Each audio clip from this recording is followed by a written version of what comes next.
What's up, bros? We are here with Sarah Wickliffe, a good friend of ours who has, you started out listening to the podcast and we kind of all became friends, and you've worked on a number of projects that have been very interesting to us. You originally worked on the Nightly Show with Larry Wilmore? Right, yeah, yep. okay. And then you just recently were working on the new project with Otoy and Jon Stewart, correct? That's correct. And now you're moving on to, what's the newest project that you're working on? It is a weekly half hour for BET called The Rundown with Robin Thede. That's exciting. So a lot of these you're working a lot in TV and a lot in it's almost like the daily TV stuff. And you're creating graphics for all the different shows and stuff, right? And so talk to me a little bit about the process of working in an environment like this where you've got the daily stuff and you're having to pump out stuff and you're having to follow the news cycle and figure jokes and stuff out from there. Right. Talk to me about that a little bit.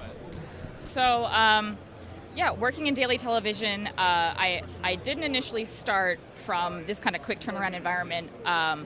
I came from a character animation background, which is it's just much more planning, obviously. And then I got my start in daily about 5 years ago on a cooking show called The Chew. Okay. And, they tape 2 shows a day, and they're hour-long shows. There were 2 graphics people, 7 segments, and that was my intro to it. And essentially, I learned there that it's all about distilling the visual that you're making to the most easily digestible visual shorthand. Whatever sells the joke, if it feels like it's too on the nose, it's probably fine for 90% of your audience. What I love about working on these quick turnaround projects is that it really enables you to increase your confidence with just going for something on your first instinct, and you really just don't have the time to second guess yourself, which is another reason why it's helpful to use that visual shorthand that I mentioned before. The more you do it, you get better by doing more work, right? I would assume, yeah. You're doing a lot of same stuff maybe over and over again. You're getting much quicker and able to pump out a lot of stuff relatively quickly, right? Right. Yeah, so by doing that, you're just doing a really large volume of work. When I first started at that cooking show I mentioned, The Chew, I wasn't as confident as a designer because my background was in character animation. But really, I was making these layouts every day, having to make these title graphics every day, and it just got me up to speed really quickly with feeling more confident in the sensibility that I didn't have a lot of formal training in. So there are a lot of people who say it would drive them crazy to work in this kind of environment. It would drive me crazy, yeah. Yeah, where you're throwing stuff out, because one of the things that you mention is a byproduct of working in television is, producers will come up with segment ideas. They don't always get passed through. Sometimes the guest cancels. Sometimes the news of the day changes. Often right now, the news cycle is changing. Especially right now, yeah. Yeah, the personality that you're making fun of will no longer be part of the administration by the end of the day. And so you have to be at peace with, killing your babies a little bit and just moving on to the next thing. And See, to me, that would be devastating. It's like, I don't know, maybe I'm just overly critical of my own work or something, but you're putting your heart and soul into something and then someone just being like, nah, let's not use it, Are there ever times in which you maybe are able to recycle some of those ideas just with maybe a different spin on it so that it kind of saves you some time? Right. Sometimes, yes. Okay. Also, it's not much of a consolation, but in past jobs we've had a killed graphics graveyard where we print it out and hang it up on the wall, so whoever requested it come by and say, appreciate what you killed. Look, find a way to get this back in the show. And sometimes if it was a really funny joke or a really funny mock-up, that's what they call those Photoshop composites. It will come back simply because we're like, oh my God, we got to find a way to get X thing that got killed in there. So the other part about it, though, is that I hate to say that you're not putting your heart and soul into your work, because you are approaching your craft with the most professionionalism that that you possibly can, but you can't love it too much. You just have to keep a distance. Yeah, that's interesting. Yeah. Like, don't get so emotionally attached to your work that you'd almost want to quit if they don't use it or something like that. That's good. And you guys are pushing out a bunch of it's volume, really, So like, yeah, you really have to be emotionally detached from some of that work. Yeah, it doesn't mean that you don't care about it. It just means that you have a relaxed on to the next thing, go with the flow kind of thing. Because at the end of the day, it's just TV. Yeah. And especially another really freeing thing about working in daily is that if you had a rough day that day, something didn't work out, or it was just a struggle that day, that was the show. Yeah. And then the next day is a new show. It's like a new opportunity to try again. You put it all behind you, and I like that. I like that you never get bored. I bet. Yeah. And does it give you a chance to like really like spread? I don't know. I would worry because you're doing so much stuff. Like, how much new stuff can you try? Do you really have to like kind of focus that on in your spare time, like learning new things and stuff, or are you able to say, I think we can pull this off in the amount of time, let me give it a try, if not, we're going to have to throw it away? Like, does that ever come up? Well, what you're speaking about actually makes me excited. I'll be working on a weekly show next. But it's a nice happy medium between, what I was talking about before and that you never get bored, but there is a little bit more time to put some love into projects. In terms of developing new skills, you are correct. I was actually just talking to Brian about how do you go from thinking like an After Effects person to thinking like a Cinema 4D person if your background is in the former. Yeah. And, when you're under the gun and they need something in the studio in 5 minutes and you have to do it right now, you're not going to be like, how can I do this differently? Yeah. You're going to do it the fastest possible way.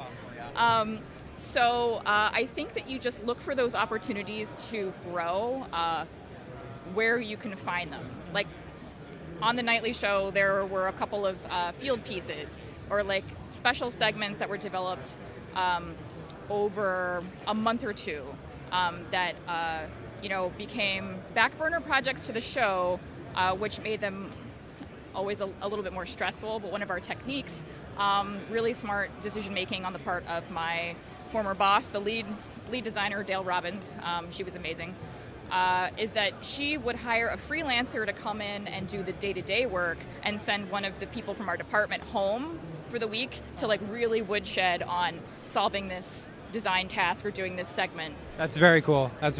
So yeah, that's nice because you're keeping a lot of people, you're keeping the in-house people happy, right.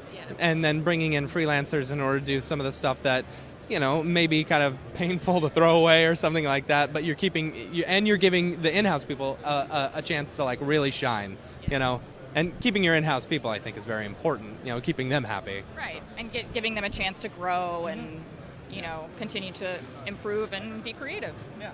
So tell me about working on the Jon Stewart Otoy thing. I mean, it didn't pan out to the way I think the original intentions were, but I'm sure working on a project like that was exciting. It's something new, right?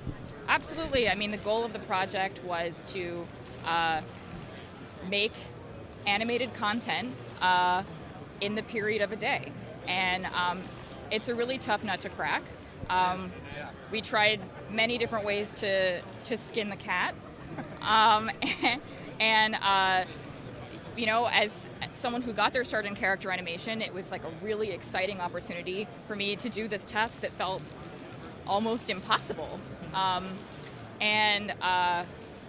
feel like, as with daily television, anytime that you can take a job where you're going to jump into cold water and, it'll be a shock to your system and maybe really difficult, you don't know how it's going to work out, you just take those opportunities as often as you possibly can, and eventually the water just doesn't feel cold.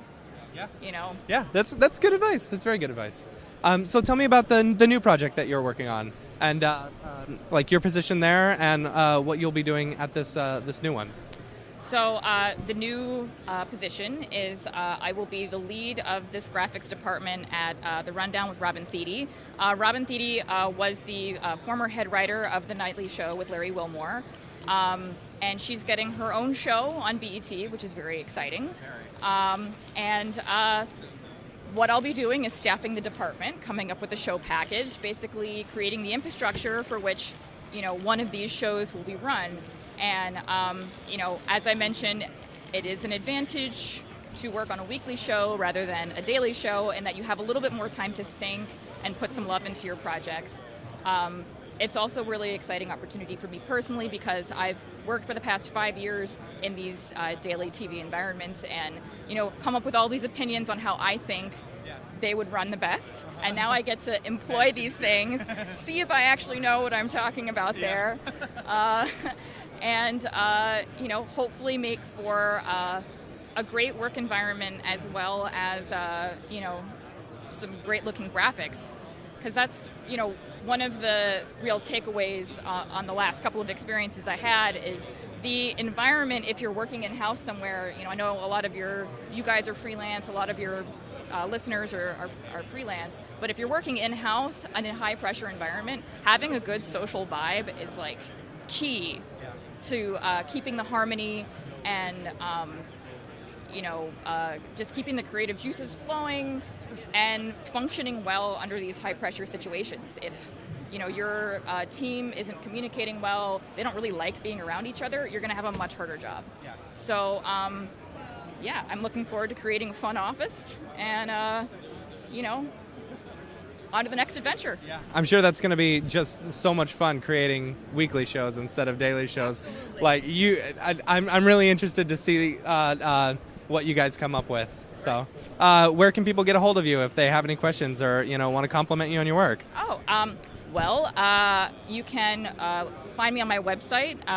That's sarahwickliffe.com. Can you spell that for me? Yes, sarahwickliffe.com. Also, wickpix.com. That's my alternate. That's probably easier. wickpix.com. I'm on Instagram as Lady Wicks, and I don't really do Twitter, but you can find me at wickpix on Twitter. Shit. You're fine. Awesome. Thank you so much for doing this interview. All right. Thank you. All right. Stick around for more interviews as we are at Siggraph 2017. I design a program. Thank you.